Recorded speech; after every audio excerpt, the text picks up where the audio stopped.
بیان کیا جاتا ہے کہ غزوہ خیبر کے موقع پر ایک چرواہا حضور اقدس صلی اللہ علیہ وآلہ وسلم کی خدمت میں حاضر ہوا۔ وہ چرواہا یہودیوں کی بکریاں چرایا کرتا تھا۔ جب دیکھا کہ خیبر سے باہر مسلمانوں کا لشکر پڑاؤ ڈالے ہوئے ہیں، اس کے دل میں خیال آیا کہ میں جا کر ان سے ملاقات کروں اور دیکھوں کہ یہ مسلمان کیا کہتے ہیں اور کیا کرتے ہیں۔ چنانچہ بکریاں چراتا ہوا مسلمانوں کے لشکر میں پہنچ گیا اور ان سے پوچھا، تمہارا سردار کہاں ہے؟ صحابہ کرام نے بتایا کہ ہمارے سردار حضور اکرم صلی اللہ علیہ وآلہ وسلم اس خیمے کے اندر ہیں۔ پہلے تو اس چرواہے کو ان کی باتوں پر یقین نہیں آیا۔ اس نے سوچا کہ اتنے بڑے سردار ایک معمولی سے خیمے کے اندر کیا کر سکتے ہیں۔ اس کے ذہن میں یہ بھی تھا کہ جب آپ اتنے بڑے بادشاہ ہیں تو بہت ہی شان و شوکت اور ٹھاٹ باٹ کے ساتھ رہتے ہوں گے، لیکن وہاں تو کھجور کے پتوں کی چٹائی سے بنا ہوا ایک خیمہ تھا۔ خیر، وہ چرواہا اس خیمے کے اندر آپ صلی اللہ علیہ وآلہ وسلم سے ملاقات کے لیے داخل ہوا اور آپ سے ملاقات کی اور پوچھا کہ آپ کیا پیغام لے کر آئے ہیں اور کس بات کی دعوت دیتے ہیں۔ حضور اقدس صلی اللہ علیہ وآلہ وسلم نے اس کے سامنے ایمان کی دعوت رکھی اور اسلام کا پیغام دیا۔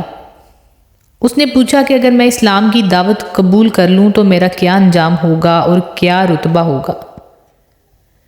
حضور اقدس صلی اللہ علیہ وآلہ وسلم نے ارشاد فرمایا کہ اسلام لانے کے بعد تم ہمارے بھائی بن جاؤ گے اور ہم تمہیں گلے سے لگائیں گے۔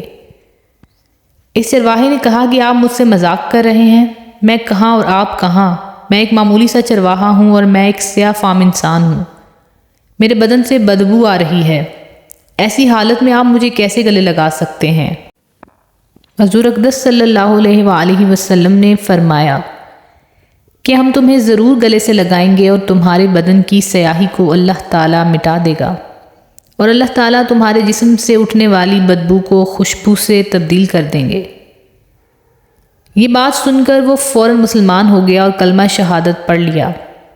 پھر حضور اکرم صلی اللہ علیہ وآلہ وسلم سے پوچھا کہ یا رسول اللہ صلی اللہ علیہ وآلہ وسلم، میں کیا کروں؟ آپ نے فرمایا کہ تم ایسے وقت پر ایمان لائے ہو کہ نہ تو اس وقت کسی نماز کا وقت ہے کہ تم سے نماز پڑھواؤں اور نہ ہی روزے کا زمانہ ہے کہ تم سے روزہ رکھواؤں۔ زکوٰۃ تم پر فرض نہیں، اس وقت تو صرف ایک ہی عبادت ہو رہی ہے جو تلواروں کی چھاؤں میں انجام دی جاتی ہے، وہ ہے جہاد فی سبیل اللہ۔ اس چرواہے نے کہا، یا رسول اللہ صلی اللہ علیہ وآلہ وسلم، میں اس جہاد میں شامل ہو جاتا ہوں، لیکن جو شخص جہاد میں شامل ہوتا ہے اس کے لیے دو میں سے ایک صورت ہوتی ہے، یا غازی یا شہید۔ تو اگر میں اس جہاد میں شہید ہو جاؤں تو آپ میری کوئی ضمانت لیجئے۔ حضور اقدس صلی اللہ علیہ وآلہ وسلم نے فرمایا کہ میں اس بات کی ضمانت لیتا ہوں کہ اگر تم اس جہاد میں شہید ہو گئے تو اللہ تعالیٰ تمہیں جنت میں پہنچا دیں گے اور تمہارے جسم کی بدبو کو خوشبو سے تبدیل فرما دیں گے اور تمہارے چہرے کی سیاہی کو سفیدی میں بدل دیں گے۔ چونکہ وہ چرواہا یہودیوں کی بکریاں چراتا ہوا وہاں پہنچا تھا، اس لیے حضور اقدس صلی اللہ علیہ وآلہ وسلم نے فرمایا کہ تم یہودیوں کی جو بکریاں لے کر آئے ہو ان کو جا کر واپس کرو، اس لیے کہ یہ بکریاں تمہارے پاس امانت ہیں۔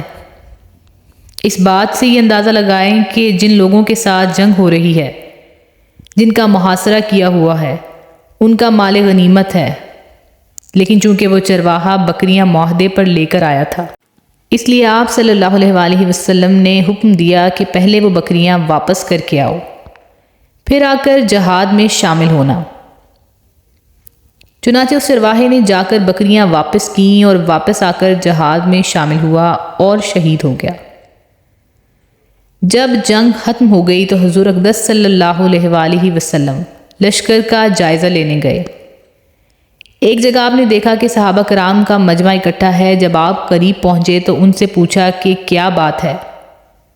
صحابہ کرام نے فرمایا، جو لوگ جنگ میں شہید ہو گئے ہیں ان میں سے ایک آدمی ایسا بھی ہے کہ جس کو ہم سے کوئی نہیں پہچانتا۔ آپ صلی اللہ علیہ وآلہ وسلم نے فرمایا کہ مجھے دکھاؤ۔ جب آپ نے دیکھا تو آپ صلی اللہ علیہ وآلہ وسلم نے فرمایا، تم اس شخص کو نہیں پہچانتے مگر میں اس شخص کو پہچانتا ہوں۔ یہ چرواہا ہے اور یہ وہ عجیب و غریب بندہ ہے جس نے اللہ کی راہ میں ایک بھی سجدہ نہیں کیا، اور میں اس بات کی گواہی دیتا ہوں کہ اللہ تعالیٰ اس کو سیدھا جنت الفردوس میں پہنچا دے گا۔ اور میری آنکھیں دیکھ رہی ہیں کہ ملائکہ اس کو غسل دے رہے ہیں اور اس کی سیاہی سفیدی میں تبدیل ہو گئی ہے اور اس کی بدبو خوشبو سے بدل گئی ہے۔ ناظرین، اس واقعے سے ہمیں یہ سبق ملتا ہے کہ اندازہ کیجئے اگر کچھ عرصہ پہلے اس چرواہے کو موت آ جاتی تو سیدھا جہنم میں چلا جاتا، اور اب اس حالت میں موت آئی کہ ایمان لا چکا ہے اور سرکار دو عالم صلی اللہ علیہ وآلہ وسلم کا غلام بن چکا ہے، تو اب اللہ تعالیٰ نے اتنا بڑا انقلاب پیدا فرما دیا۔ اسی لیے فرمایا اعتبار خاتمے کا ہے۔ اسی لیے بڑے بڑے لوگ لرزتے رہتے ہیں اور یہ دعا کرتے رہتے ہیں کہ یا اللہ ہمارا خاتمہ ایمان پر فرما۔ میری یہ دعا ہے کہ اللہ تعالیٰ ہم سب کو اس سے سبق حاصل کرنے کی اور اس پر عمل کرنے کی توفیق عطا فرمائے، اور ایسے سبق آموز واقعات کے لیے ہمارے چینل کو سبسکرائب کرنا نہ بھولیے گا۔